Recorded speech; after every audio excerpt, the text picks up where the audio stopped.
Cá estou eu outra vez, Carlos Piteira, investigador do Instituto do Oriente, dinamizar mais uma vez uma sessão de podcast que tem como título Falar de Macau, não é? E que está inserido numa temática mais ampla do Instituto do Oriente, que é falar sobre a Ásia, com esta marca de diferenciação de Macau que quisemos dar, precisamente pela importância que Macau continua a ter nesta relação entre Portugal e a China, obviamente, para além do seu passado e legado histórico, vamos tentando manter as memórias de Macau. Mas hoje vamos para o presente, né?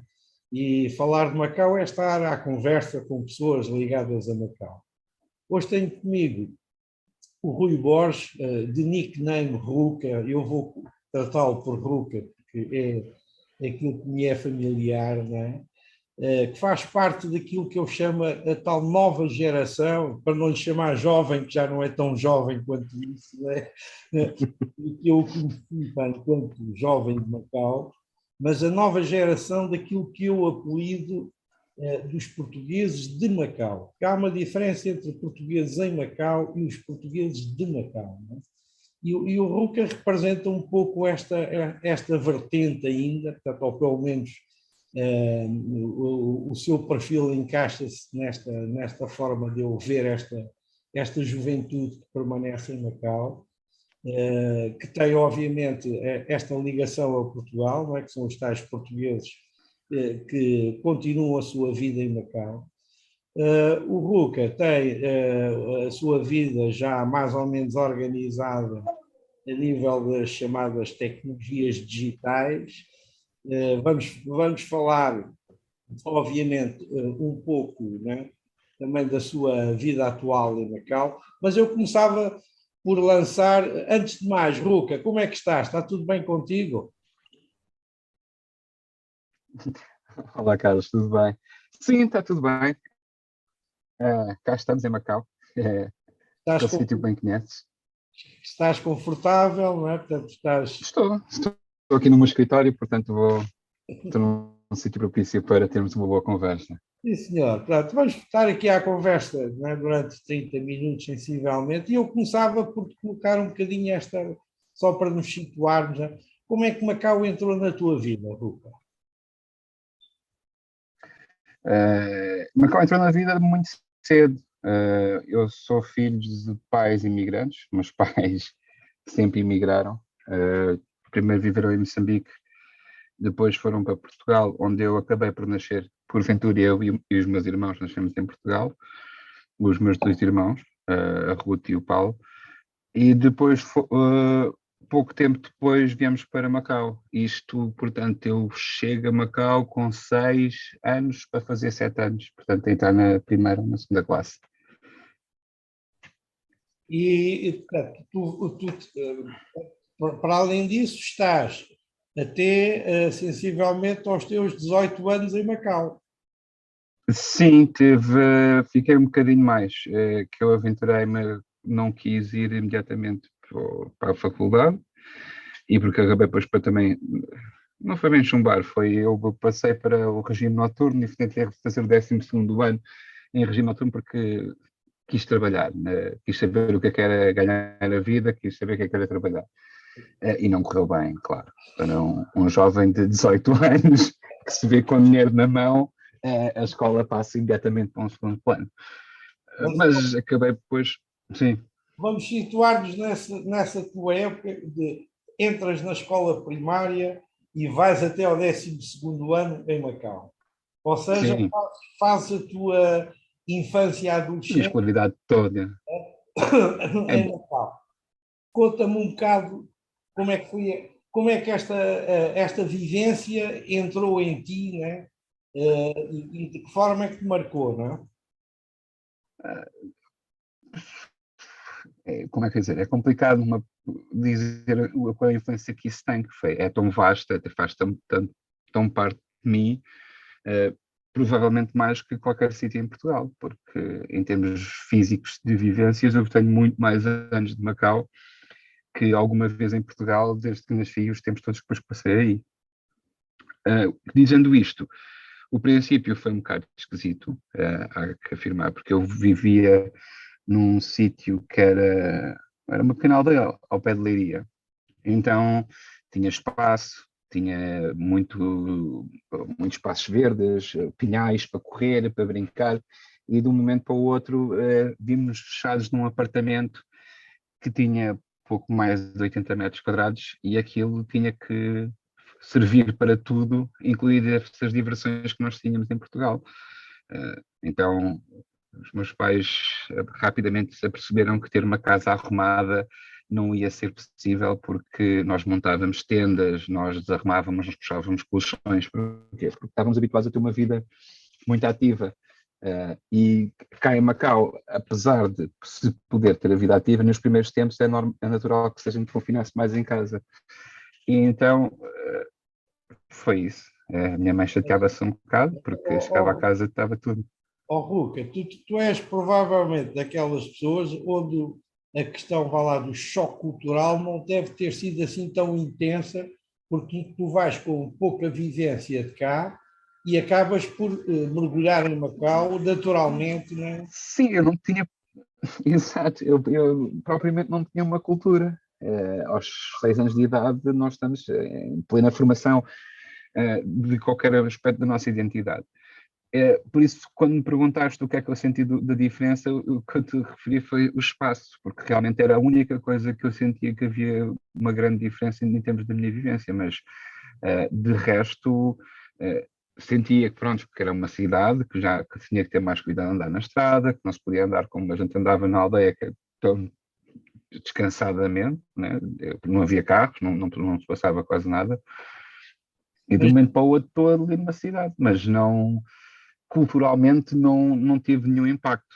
Pois, mas tu vais depois vais para a escola primária e depois vais para o liceu ou para o secundário, né? E aí tens vivências uh, muito trianguladas, né? Portanto, tu vais conviver com portugueses, com macaenses Sim, e com chineses. aí é que acho que é literalmente nessa parte do liceu que se começa a sentir mais os choques culturais, porque apesar de eu estar a viver em Macau, a minha cultura é portuguesa, meus pais são portugueses, a gente festeja as tradições portuguesas, e até aí não se desenvolvia muito. Até que quando se entra no quinto e no sexto ano e tínhamos de passar para o liceu, havia uma muito maior diversidade das escolas que entravam. Então já tinha acesso a pessoas que eram tanto macaenses, chineses mesmo, que estavam a estudar o currículo português, já tinha acesso a um outro género de população que até aí tinha sempre sido muito, muito protegido, de certa forma. Claro que tinha os meus colegas macaenses que se davam comigo, mas até na primária, apesar de ter muitos amigos de cá, de Macau, que foi das primeiras pessoas que eu conheci, foi um colega meu que ainda está cá, que agora é dentista, que é o Carlos Assis, e ele é de uma família completamente macaense, está cá há imensos anos, e ainda há uns tempos falámos disso, que eles muitas vezes falavam cantonês entre eles, e para mim, outra vez, como cheguei aos 6 anos, para mim era natural. Para mim, às vezes, Portugal é que me faz confusão, por incrível que seja, porque durante muito tempo eu fui habituado a estar na rua, apesar de falar um cantonês básico, digamos assim, um cantonês de rua. Eu cada vez chego a Portugal faz-me um bocado de confusão, preciso de uns dias para me adaptar, porque eu entendo toda a gente. Então, ao entender toda a gente, não consigo não filtrar o que é que as pessoas estão a dizer. Então, se estou num café com alguém, eu estou a ouvir a conversa de toda a gente que está à minha volta e muitas vezes com muita dificuldade de ouvir das pessoas que estão ao pé de mim, porque esse filtro era feito naturalmente por a não compreensão da língua. A partir do momento Isso, que se isso, fala português, isso, é, isso, era é, para mim. isso é interessante, por isso é que eu gosto de frisar esta questão dos portugueses de Macau, não é? Ou seja, porque os portugueses de Macau têm dificuldade de estar cá em Portugal, não é? Sim, foi uma das primeiras vezes que eu senti isso. foi curioso, que senti-me esquisito, mas era por estar a perceber, por estar a ser incorporado, por sentir talvez até essa pertença, como percebo toda a gente, estava a sentir essa dificuldade de conseguir manter uma conversa, uma coisa tão simples como manter uma conversa. Eu penso que muita gente não tem essa percepção, essencialmente de gente que viveu em Macau, como foi o teu caso, e que foi, vá lá, Sim. interiorizado na cultura macaense, né? E continua, obviamente, com a tal matriz lusófona da pluralidade, mas Claro, a vivência de Macau vá lá, é mais forte do que propriamente essa identidade. claro. Sim, sim, sim, sim, sem dúvida alguma. É esquisito, não sei o que diga, mas é engraçado porque nestes choques culturais, e acho que as pessoas às vezes ficam muito ofendidas quando a gente está a falar de choques culturais, e eu acho que o choque é que é bonito, porque as primeiras palavras que a gente aprende são as asneiras, não há volta a dar, é as asneiras que se aprende. Nós aprendemos uma cultura normalmente pelas coisas que estão em choque connosco. Eu preciso dizer uma asneira para insultar o outro miúdo que jogar a bola deu-me um pontapé, eu preciso de fazer. Tem a ver com essa necessidade e começa sempre por aí. Então, esse choque acaba depois por trazer sempre coisas positivas da gente saber olhar para nós mesmos. Porque, por exemplo, há uns tempos atrás, tive com um amigo meu, que ele é alemão, e ele diz-me, uns anos atrás, ele diz: eu não percebo qual é o problema que os portugueses têm com o dizer adeus. E eu, como assim? Porque é que vocês despedem-se, se formos todos jantar juntos, vocês despedem-se à mesa, depois a gente despede-se outra vez à frente do restaurante. E depois, como normalmente toda a gente veio de carros, nós vamos a pé todos juntos até à zona do parque de estacionamento. E aí voltamos a despedir outra vez das pessoas que a gente já nos estamos a despedir desde que estávamos sentados naquela mesa. E para ele isso fazia muita confusão. E eu vou assim: mas o que é que tu fazes? Eu despeço-me e viro as costas. Vou-me embora. Não é? Eu Mas penso, é saber olhar para nós, esta coisa do. eu penso que é importante. E já agora diz-me uma coisa, portanto, tu nesse teu processo, nesta tua primeira fase de Macau, né, porque depois há de ter uma segunda fase de Macau, já Sim, já vou na segunda. vamos falar nisso um bocadinho, né? Achas que foi, que para ti, por exemplo, o identificar os macaenses, foi uma coisa natural, foi fácil ou tiveste aí alguma dificuldade? Identificar os macaenses, isso acaba por ser um bocado relativamente fácil, porque são pessoas, é assim, não querendo generalizar, mas a maioria deles tem orgulho de falar português. Mesmo isto, eu noto isto até às vezes na comunidade mais velha. Digamos assim, o pessoal que tem agora os seus 60, 70 anos, talvez, nessa idade, que apanho muitas vezes, até que são macaenses, mas que se ligaram a uma família completamente chinesa. E uma das maneiras que eles acabam por se identificar é que eles vêm falar, e quando vêm um português, vêm falar em português contigo, vêm mostrar que há uma parte deles que também é nossa e uma parte nossa que também é deles. Mas E nesse aspecto acaba por ser sempre fácil. é só a matriz da língua ou tu achas que no fenotipo, nas feições, também consegues distinguir um bocadinho o macaense? Sim, tu claramente consegue-se ver uns mais que outros, né? Uns que o pessoal que é mistura, porque o meu filho é mistura, a minha mulher é mistura. E achas É, que para ti, por exemplo, foi importante, não é? Essa relação com a comunidade macaense no teu processo de adaptação a Macau? Ou se não houvesse macaenses, sim, teria sido diferente? sem dúvida que se não houvesse uma comunidade macaense tinha sido muito, muito diferente e muito mais difícil. E esse orgulho que eu falo de eles mostrarem que falam português, eles depois também tinham esse orgulho em mostrar que eles eram da cidade de Macau e falavam cantonês fluentemente. Eram eles que muitas vezes ajudavam-nos a traduzir o mundo que a gente vivia, porque quando eu digo traduzir o mundo é traduzir, tinha muitas coisas em Macau, apesar de terem nomes em português, como os nomes das ruas, como os nomes de muitas lojas têm um nome.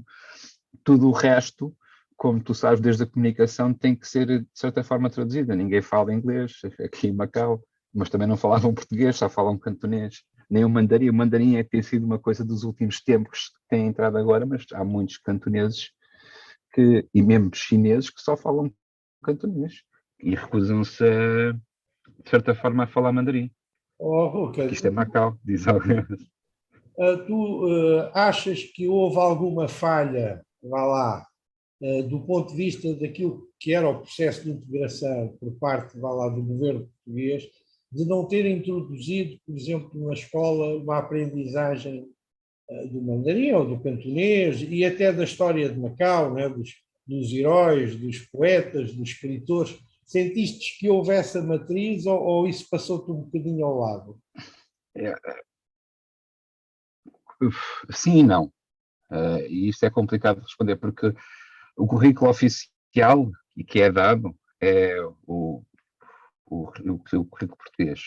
E por mais estranho que pareça, a gente até aprendeu os rios de Portugal, não vivendo em Portugal, as estações de comboio e essas coisas todas assim. E não fazia muito sentido. Eu acho que sempre falhou especialmente na parte da língua. Eu lembro muitas vezes que havia às vezes até uma perspectiva, talvez, sei lá, meio de colono, que havia na altura, que alguns professores sentiam-se ofendidos quando alguém falava em cantonês, era imediatamente, então era quase como se o cantonês era ativamente oprimido dentro da escola, que não se podia falar cantonês, tinha que se falar português, e é o português, tem que se falar e é o cantonês. Quando não era a realidade, porque a partir do momento que a gente saía, punha o pé fora da escola, o táxi que a gente apanhasse, o autocarro que a gente apanhasse, se precisássemos de alguma informação, se precisássemos de alguma ajuda, tinha que ser em cantonês. Inglês não dava, português também não, tinha que ser em cantonês. Então, nesse aspecto, acho que houve um bocado, não sei se foi de orgulho, se queria-se fazer de Macau algo diferente, ou algo semelhante às outras colónias que Macau não era. Mas sim, depois o que eu estou a dizer, sim e não. Porquê? Porque depois, todas estas coisas a gente conseguia aprender lateralmente. O Instituto Cultural faz eventos até sobre artistas locais, então se queríamos ver uma exposição, se havia algumas estátuas ou algumas coisas, falava-se também, davam sempre também alguma visibilidade aos artistas locais. Mas na escola, principalmente, era sempre o regime português a imperar. Tu és uma geração que apanhou, digamos que, uma boa parte, né, dos teus colegas de escola, né, acabou depois por regressar, ou seja, tu tens um bocado a ideia, né, de que, para já, quantos é que, ou mais ou menos, se tens ideia de quantos é que estão aí contigo dessa geração, né? E depois, se mantens contactos com os teus colegas que estão dispersos e se falam em Macau, quando os contactas, não é? Há uma coisa que acontece aqui, e eu acredito que aconteça também em outros lados, acho que é mais talvez um sintoma de ser imigrante do que propriamente que é os laços de amizades tornarem-se facilmente em laços familiares. Aqui, como não temos tios, não temos primos, não temos, muitas vezes não temos esse anexo da família, nós fazemos por afinidade. Então, é muito natural que estes laços que eu tenho com todos os meus amigos desse tempo, eu falo com eles todos. E não é só pois é engraçado, é que não é só com a minha geração, passou a ser com 2 ou 3 gerações atrás de mim e 2 ou 3 gerações à minha frente, no sentido que eu também falo com os mais novos e os mais velhos e pertencemos todo a esta tribo, que é mais uma associação assim de uma tribo que a gente faz, que estamos espalhados, curiosamente estamos espalhados pelo mundo. Em Macau se restam muitos, cada vez menos. e cada vez menos, porque especialmente agora por causa da situação da pandemia, né? Macau foi dos sítios que foi mais ríspidos em termos de leis, em termos de confinamento. Nós efetivamente estamos confinados desde 2020, Não, e vocês não na cidade, mas para fora da cidade. isolaram-se completamente, pá, que foi uma... Completamente.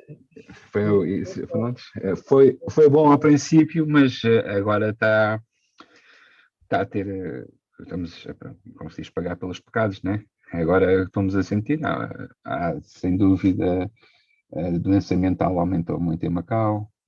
O outro dia por acaso estava a ler, foi uma estatística de suicídios que este ano já aumentou, já, só no princípio do ano já vamos com mais de 80 e tal acima do ano passado,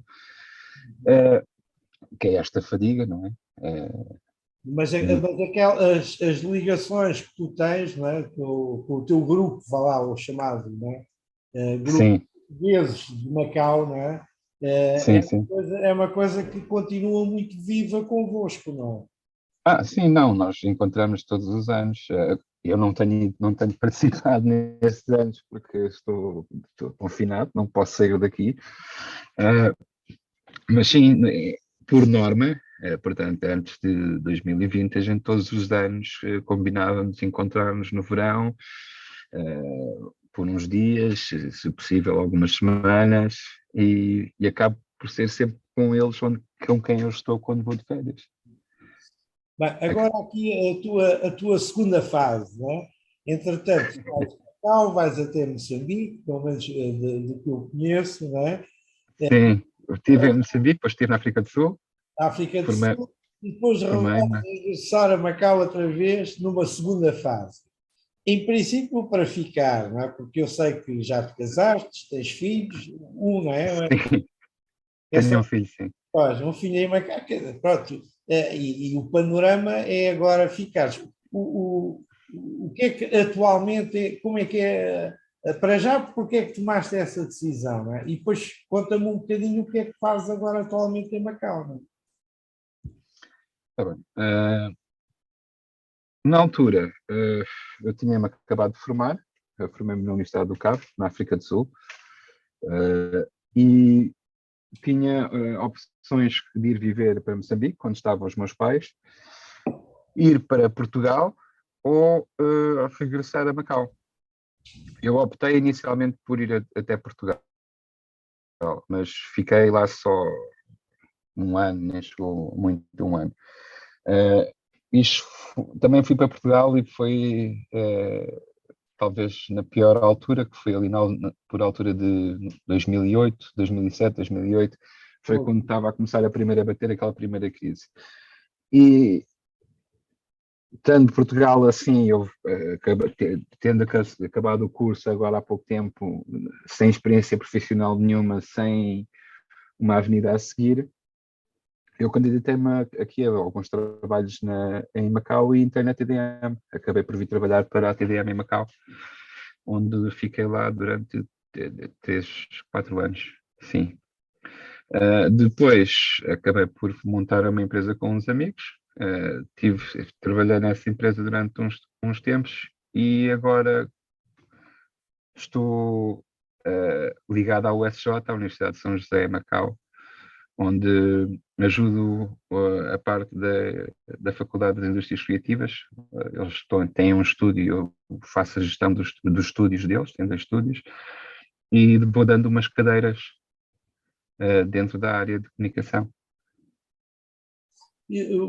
já que estás ligado à área, vá lá, ao fim e ao cabo, as indústrias criativas é a cultura, não é? Portanto, estamos a falar. Sim, Como é que tu sentes esse pulsar em Macau do ponto de vista daquilo que se vai fazendo, tendo em conta não só o aspecto, vá lá, de acompanhar, não é, o progresso, mas também até que ponto as questões da singularidade de Macau vão marcando alguma referência nessa produção criativa. para começar. Macau, esta indústria criativa em Macau é numa fase ainda muito embrionária, é muito inicial, e é natural que para ser de um nível 1 ao nível 10 tenha que passar por 2, 3, 4, 5, 6, 7, 8, 9. E Macau está no princípio, e a dificuldade de estar no princípio é que nós temos a indústria do casino que está no nível 3.428. É o benchmark, é a qualidade de benchmark existida à volta do mundo. Duvido que haja casinos tão bons como existem os casinos em Macau e a indústria desse género. O problema disso é que aumentou o preço de tudo. Então, para pequenas produções independentes, coisas que estão a nascer numa fase primária e que estão a criar esta identidade fílmica de Macau, é muito difícil terem um seguimento, porque o preço logístico é ditado pelos casinos. Por exemplo, uma coisa tão simples, que eu acabo sempre por dizer essa a todos os produtores, que é uma coisa tão simples à volta do mundo como transportes, que em Portugal arranja-se facilmente e não há grande dificuldade. Aqui, para conseguir um condutor que me conduza uma carrinha e que me traga uma carrinha com cerca de 10, 12 lugares, eu tenho que largar perto de 7.500 euros por mês. E aí, 7.500 euros para uma produção é muito dinheiro só para um carro. E aí, com 7.500 euros, eu pago os carros todos, porque alugo, não tenho esta dificuldade. Claro que os carros depois são aqueles carros de luxo e não sei o quê, mas porque é o que há para servir a indústria do casino. Não há carros com menos qualidade, que sejam um bocadinho mais baratos, isso não existe. É outra vez, mesmo para alojar, se eu quiser contratar atores estrangeiros para alojá-los cá, mesmo que outra vez em produções independentes, ou eu consigo convidá-lo assim muito jeitinho que ele fique em minha casa e fique a viver com a minha família, ou então só tenho hotéis de 5 estrelas para o albergar. Não tenho uma coisa mais em conta. Tu como um técnico, né, ao fim e ao cabo, um quadro Sim. realista, sendo português, tu sentes que há dificuldade ou isso não estão aí mais porque não querem, né? Portanto, ou seja, se há algum travão pelo facto de teres a naturalidade portuguesa, portanto, no teu trabalho, achas que sentes alguma dificuldade ou tens a vantagem de ser Acho que o tal português de longos anos em Macau? Portanto, ou seja, se houvesse alguém de cá que quisesse ir para Macau trabalhar nessa área, achas que era difícil? acho que era difícil. Agora, para mim, mais fácil também não está a ser. Acho que agora está. E também naturalmente, quando estou a dizer isto, não quero que haja qualquer mensagem de rancor, porque ao fim e ao cabo são eles que vão herdar. O outro dia eu estava a falar com uma aluna e ela estava a colocar a questão de o que é que eu achava da indústria de Macau e se a indústria de Macau podia se evoluir. Eu disse que evoluir pode sempre, só que precisa de haver outro estilo de apoios, precisa de haver um outro estilo de evolução e tem que ser vocês a pegar na bandeira, porque, por exemplo, para ter um diretor de arte, não há em Macau, tem que se contratar fora. Estas coisas têm sempre que ser contratadas fora. Então, quando eu digo isto, eu acho que naturalmente a gente tem que formar pessoas de cá para também conseguirem tomar essas rédeas. E temos que aos poucos deixar de sermos nós. É nós porque Macau é China, Macau vai ser China por completo e isto é só um processo de adaptação. Claro que nós desejaríamos que em certas coisas fosse mais lento, nomeadamente o que se passa com a imprensa, porque acaba por ser só coisas que ficam esquisitas no que é Macau e o que foi Macau. Macau nunca foi uma cidade reivindicária como foi Hong Kong. Macau nunca se meteu, nunca ninguém questionou a independência de Macau ou a não independência, como já foi questionado em Hong Kong. Toda a gente em Macau aceita que Macau vai pertencer à China, isso não há não é ponto, mas é um processo, como eu estou a dizer, acho que tem que haver uma certa naturalidade, que sejam pessoas locais a tentarem descobrir a identidade local. Claro que eu tento dar a minha ajuda dentro do possível, claro que eu sinto-me também desta terra, Claro. vivi cá há muito mais tempo, mas as minhas feições não me ajudam neste momento. Mas é assim, eu entendo, aliás, e sei que é inevitável, não é, que Macau seguirá o seu curso, não é, natural no processo de integração, até porque está Claro. envolvido nos grandes projetos da Grande Bahia, o Pandelta, a Rota, etc. Agora temos aquele polo tecnológico em China, que provavelmente será uma tentativa de dar outra imagem do futuro em Macau, não é? Que não passe Sim, sim, sim. pelos casinos, não é? Eh, e isso tudo eu acho que é inevitável. Mas, de qualquer forma, no teu caso, tu casas em Macau, penso que foi com uma maquinense, ou estou enganado. Sim, é como uma criança. Caso-me como uma criança. Tu fizeste a aliança, né? Não só, né? Cultural, Sim, mas também do laço familiar. Tens um filho em Macau.